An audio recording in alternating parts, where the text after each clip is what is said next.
In a quiet town, a chilling story began to unfold that would shake the community and shatter lives. As the investigation progressed, disturbing details began to emerge, revealing a brutal reality behind the seemingly inconspicuous facade. The evidence pointed to a horrifying conclusion, forcing those involved to confront a reality that was both disturbing and deeply tragic.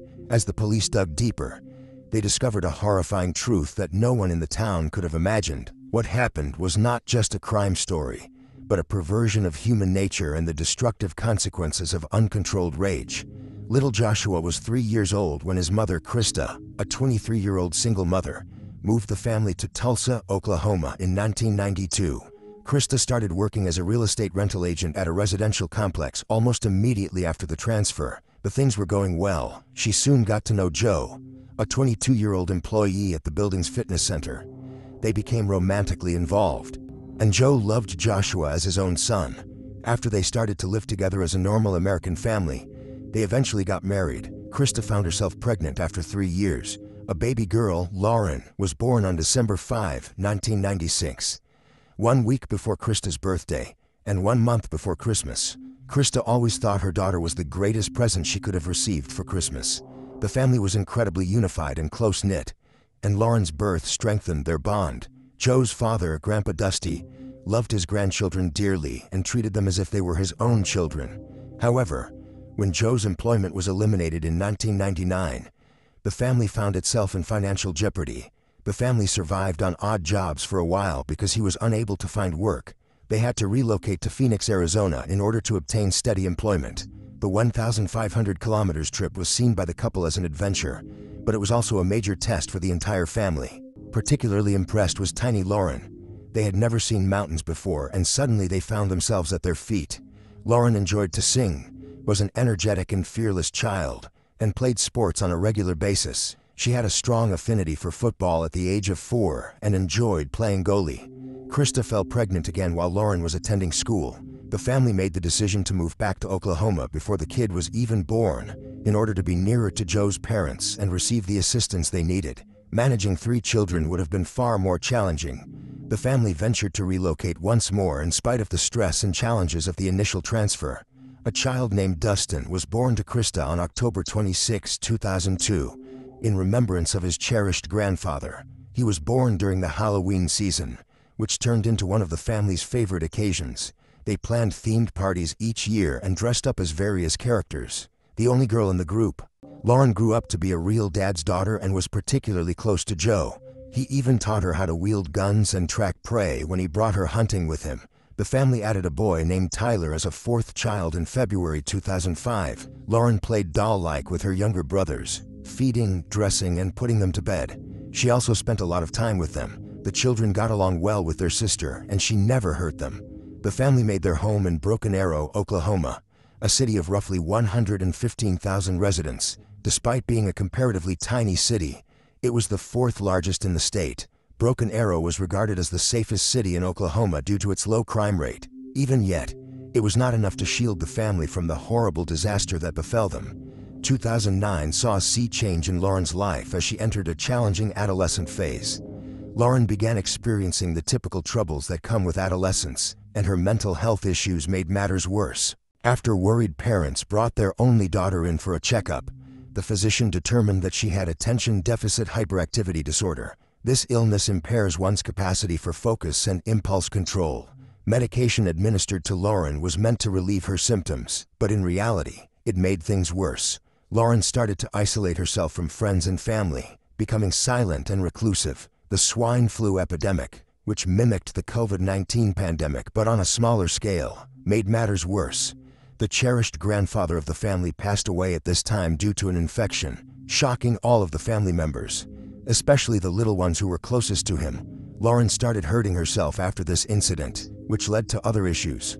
Krista has up until now maintained a joyful family video journal, but moving forward, the light-hearted and easygoing films gave way to darker ones. Krista started recording films of her daughter when she started hurting herself. Hoping to see if any new injuries were developing, Krista was unable to determine what was going on or why her daughter's health was getting worse. Every time the conversation veered toward subjects that Lauren found uncomfortable and failed to connect, Lauren withdrew within herself.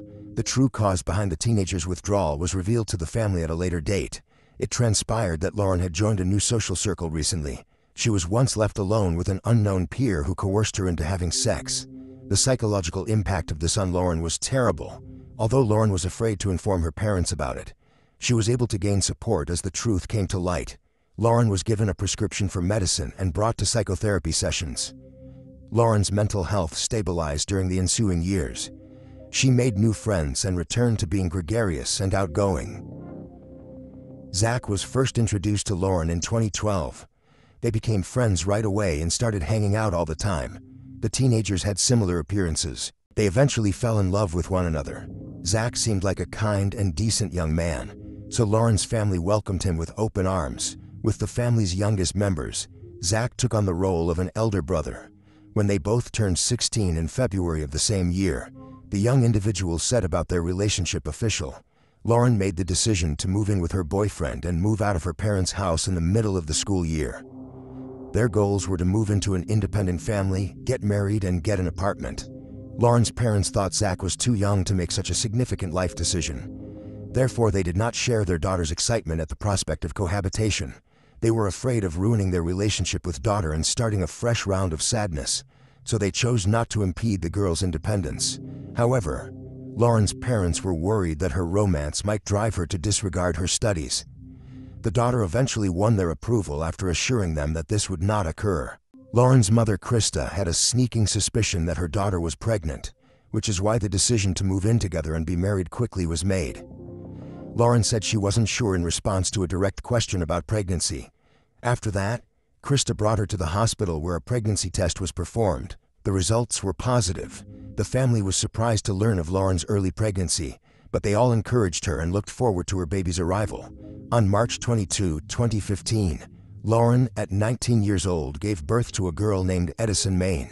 Zach's parents were overjoyed to hear this news as well, accepting their new duties as grandfather and grandmother without passing judgment on the young couple. Lauren managed to finish her secondary education a few months after giving birth.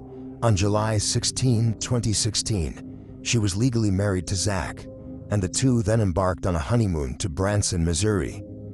Although the pair appeared happy on the outside, Lauren had been battling inner demons for years.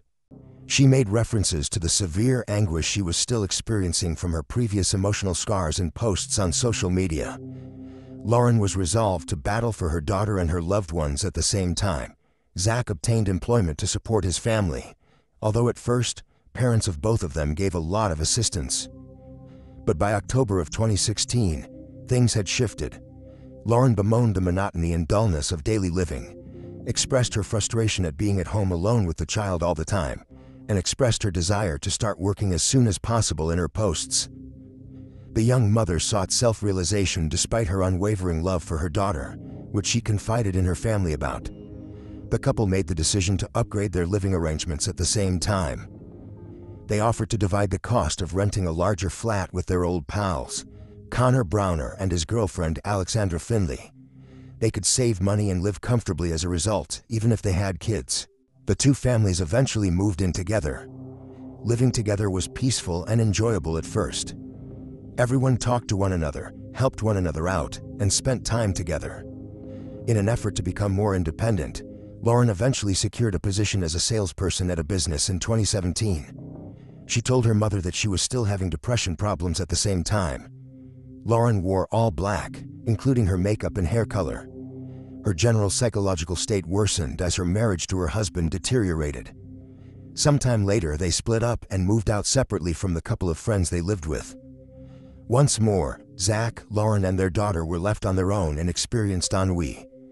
A few months later, the marriage started to fail. Zach went back to his mother in an attempt to ease the tension, but it was ineffective. Even for the benefit of the child, the couple was unable to rekindle their closeness, and the same year they filed for divorce. It's interesting to note that the ex-partner's relationship improved for a short while but not permanently after the formal split. Consequently, they soon had the audacity to drastically alter their personal lives. Lauren experienced intense loneliness and a lack of male support when she was left alone with the child. She soon experienced the new love she had always yearned for. Their previous roommate Connor and Lauren began dating. Lauren and Connor grew closer as a result of their shared experience ending relationships, and a romantic spark emerged between them. Zach was devastated by this revelation and still held out hope for the family's reconciliation.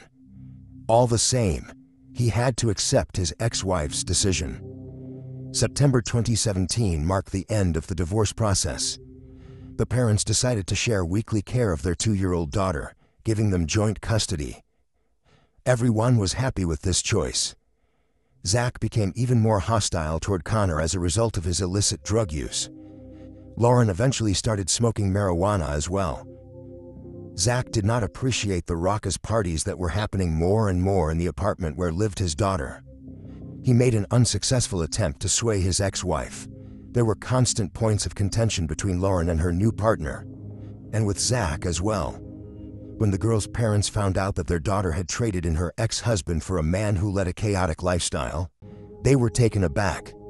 But they thought that eventually the young person would cool down and maybe they might salvage the connection. However, in contrast to what families had hoped for, nothing changed. After a year, Lauren's life was rapidly deteriorating. By the fall of 2018. She and Connor discovered themselves surrounded by a public that used illegal substances. The young couple started going to parties more and more frequently. Furthermore, Lauren befriended Shanana, a wild individual who frequently incited risky circumstances. Lauren's parents were quite concerned about these situations. At that point, Lauren created a new social media profile using the identity of one of her alter personalities. The picture, with its dark, gothic aesthetic, conveyed the girl's inner turmoil. She talked extensively about dissociative identity disorder on the page, which is characterized by a person's identity splitting, giving the appearance that multiple personalities dwell in one body. Lauren appears to have recognized 4 of these subpersonalities in herself. Lauren was scheduled to meet her mother on October 26, 2018, in honor of her brother's birthday. But what awaited her was a somber talk rather than some enjoyable family time. Krista tried to talk to her daughter but couldn't get through to her about her lifestyle. After the conversation descended into a furious altercation, Lauren turned around, shut the door, and walked out. Her relatives had not seen her alive from that point. Blake, Lauren's friend, called Krista the following evening. Lauren was nowhere to be found, despite his agreement to drive her to a friend's house so they could get ready for Halloween. The guy was frightened by this and made the decision to call her mother. Blake claimed that he had met with Lauren the previous evening and driven her to the closest petrol station. Mike West, a tattoo artist, was waiting for Lauren that day. Lauren wanted to be dropped off there. They collaborated on the design of a new tattoo that she intended to have applied at his residence that same day. He continued to communicate with Lauren into the evening, according to her acquaintance. She gave him the specifics of the tattoo before abruptly ceasing to answer calls and messages. Blake was somewhat aback by this, since Lauren never let go of her phone. Lauren's mother, Krista, wrote to her current daughter's boyfriend, Connor, and her former son-in-law, Zach, in a panic after learning about this. Zach attested that although Lauren had intended to pick up their daughter, she never did. The relatives were further worried by this news. Krista called the police right away because she was so concerned. After receiving the missing person complaint, the police launched an investigation. Unfortunately, Blake's testimony, who isn't Lauren's close friend, was the only lead in the early phases of the investigation. The girl's friends and family provided the police with all the information they needed to put together a thorough account of the girl's appearance and attire on the day she vanished. They said Lauren was wearing jeans, boots, a black jacket, and a black blouse. The tattoo artist Blake had identified, Mike West, was located by the police rather fast. Mike verified that he had picked Lauren up from the gas station that evening and taken her to his house, where they were supposed to finish the tattoo sketch before moving on to actually tattooing the artwork into Lauren's body. The man added that Lauren's boyfriend, Connor, had unexpectedly joined them later. Lauren requested for permission to go out with Connor for a short while, and she reassured him that everything was well. But she never came back after that. Mike never saw her again, even though he waited for her the entire evening. Speaking with Connor, who appeared to be the last person to see Lauren before she disappeared, was the next course of action for the detectives. According to the guy, Lauren arranged to meet a buddy at the closest Walmart grocery on the day she was having her tattoo, so he took her there in his car. Connor said to have carried on with his company after that. He claimed that Lauren never followed through on her promise to call as soon as she had some spare time. Connor wasn't too concerned and held off on raising the alarm since he reasoned that perhaps a friend or another person had picked her up by then. Regarding the precise sequence of events that day, Connor's testimony contained some inconsistencies that the investigators took note of. They made the decision to closely examine his statements and ascertain Lauren's actual fate in the vicinity of that supermarket. The cops used footage from Walmart security cameras, where Connor was rumored to have driven the missing girl. To accomplish this, after receiving the video files, law enforcement officials started to closely examine them. Krista, the mother of the missing girl, was also contacted by the detectives in the meantime. The mother said that Connor and her daughter had a poisonous connection, and initially, she was adamantly opposed to them communicating. The couple had been fighting more frequently in recent months, and their tension continued to rise. Additionally, Krista stated that Lauren and Connor had already broken up and were obviously not together on the day he was supposed to drive her to the grocery store when she vanished. Lauren avoided seeing her ex-boyfriend and communicating with him since she didn't want to carry on the relationship. The fact that Connor was the last person to see Lauren before her abduction hence caused great concern for the mother. The woman's animosity toward her daughter's former lover was openly expressed, particularly in light of his drug addiction and propensity for physical assault. Krista claims that Connor's constant pushing of Lauren was a contributing factor in their breakup. She was certain that the man was connected to her daughter's abduction, so she demanded that the investigators examine him closely. Zach, Lauren's ex-husband, was included in the group of suspects nevertheless. The detectives were aware that he was going through a very traumatic divorce from his wife, and that several of their mutual acquaintances had told them about her new connection. The cops were unable to see Connor's car when reviewing the security footage from the Walmart supermarket parking lot. Though it's possible that he just parked in a blind location, Lauren wasn't visible anywhere inside the business. Despite examining the CCTV records for several hours, the investigators were unable to locate the girl. This could only mean that Connor had lied once more. That is, that she had never been there. Lauren had been missing for more than 48 hours, which is a key amount of time beyond which the likelihood of discovering the missing individual alive dramatically decreases. Family members were beginning to lose hope.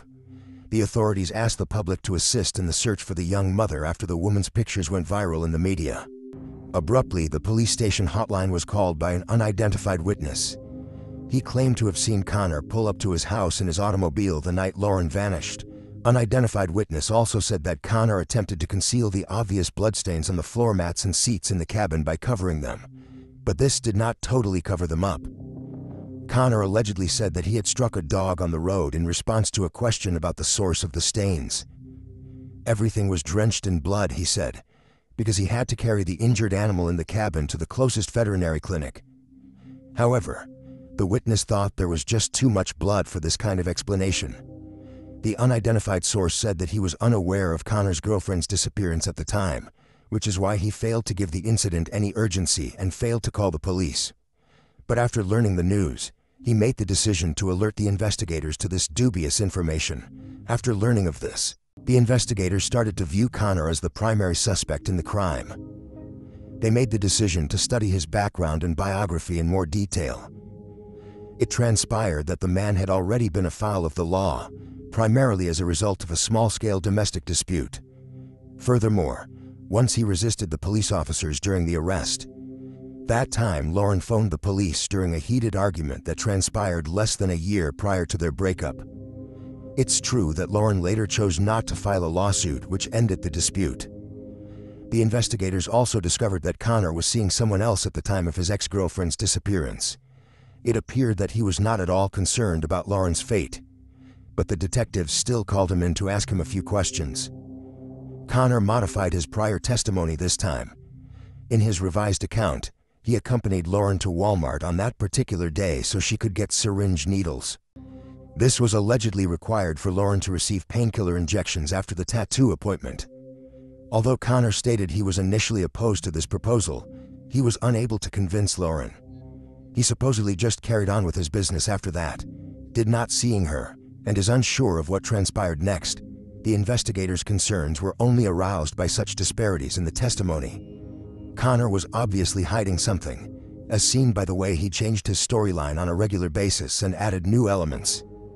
Additionally, neither his automobile nor Lauren were captured on camera near the grocery, and staff members at the business were unable to recall the youngster.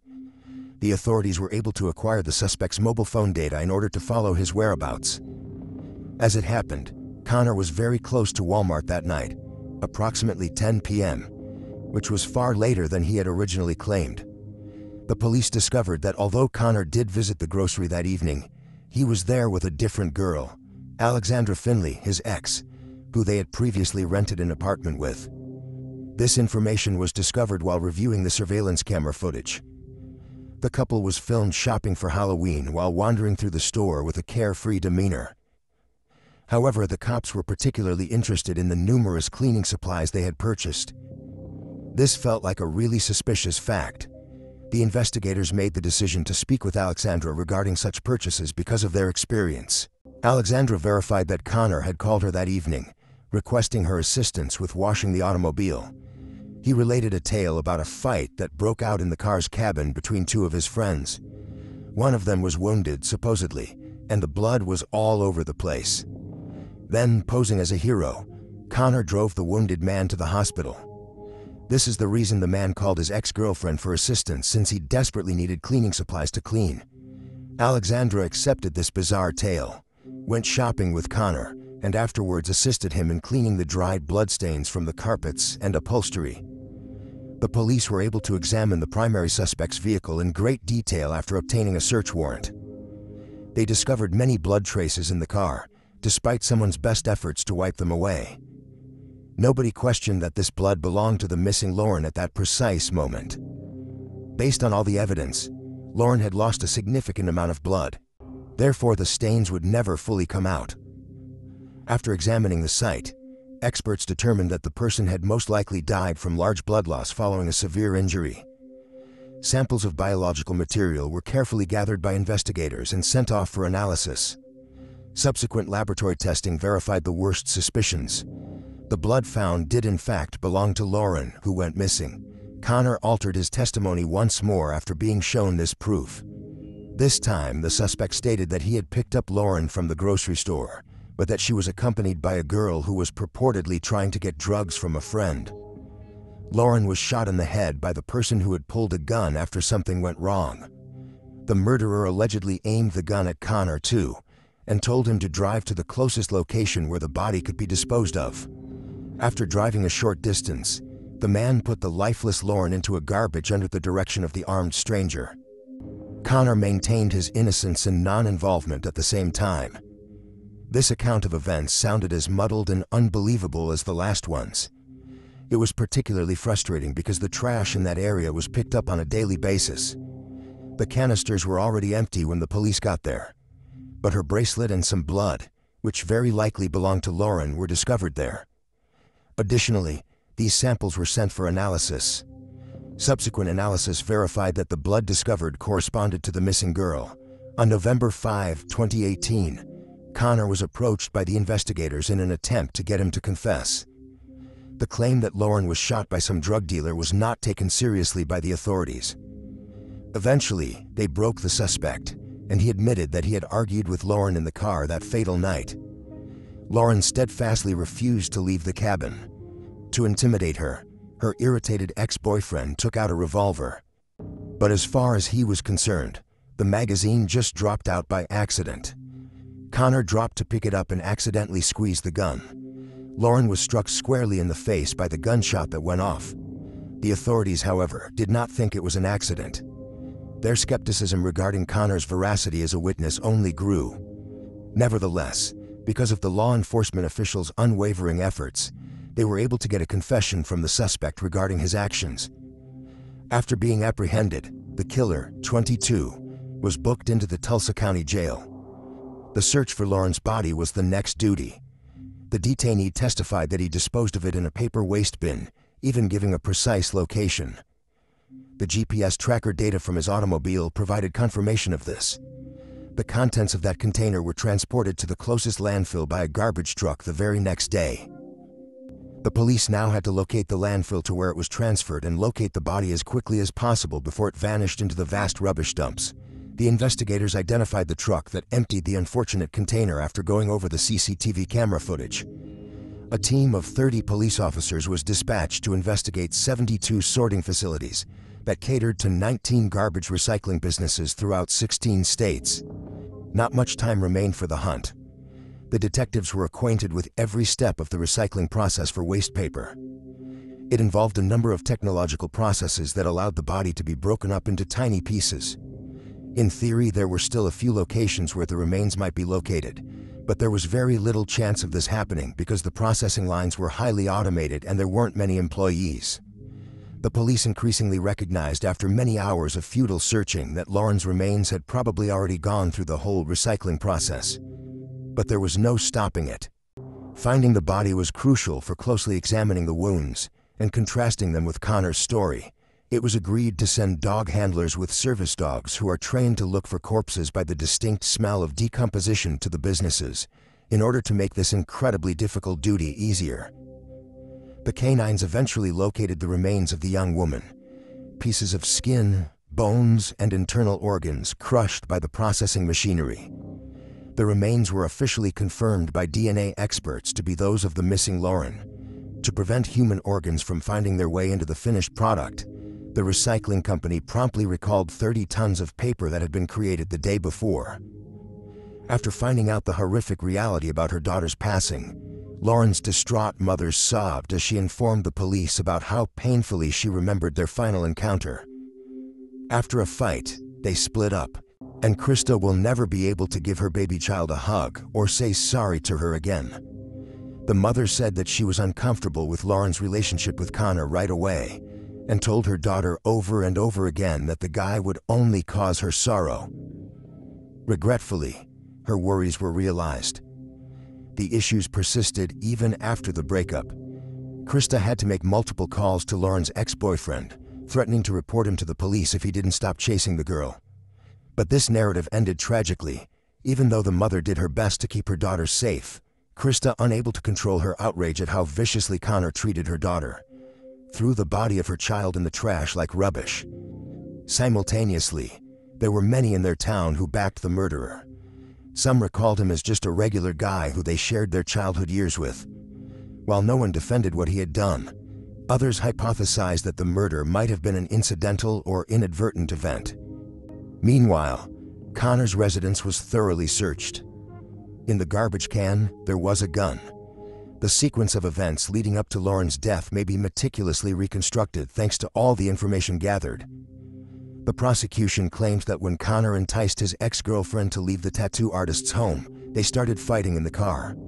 Following a heated exchange of words, the irate man pulled out a gun, shot Lauren, and dropped her body into a dumpster. The murderer then, as if nothing had occurred, got down to clean the blood-stained car cabin before heading to work, and later that evening, out to meet friends. 2020 saw the matter appear in court in January. Connor never acknowledged his guilt, even in light of the overwhelming evidence the prosecution presented. He was confident that he would be found guilty of manslaughter at most by the jury. The prosecutors demonstrated the intentionality of this crime. The prosecutors released the findings of their examination of the communications from the defendant's phone, notwithstanding the attorney's insistence that the fatal shot was fired accidentally. It found out that Connor's relationship with another girl had started before his separation with Lauren.